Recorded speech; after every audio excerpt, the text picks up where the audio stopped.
Welcome to Sweet Life Beat Life. We hope this video helps. You start by opening OBS and confirming you have the latest build. This avoids driver quirks. Add each sound input as a distinct source, desktop audio, your microphone, and any browser or game capture, so OBS can route them individually. Once done, open Settings right arrow output and choose Advanced Mode.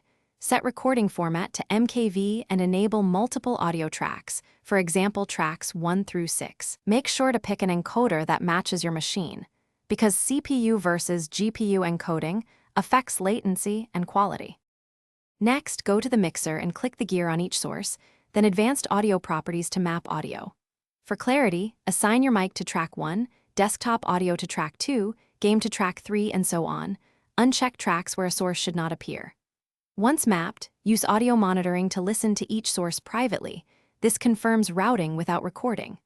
Also, adjust gain and apply filters like noise gate or compressor to stabilize levels. These improve the final mix and prevent clipping during capture. Now record using the selected tracks.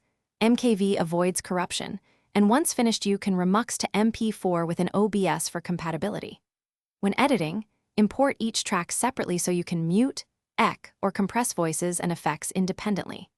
If something goes wrong, make sure the advanced audio properties still map correctly, confirm Windows or Mac OS audio device assignments, and verify OBS has microphone and audio capture permissions. If you still see silence or wrong routing,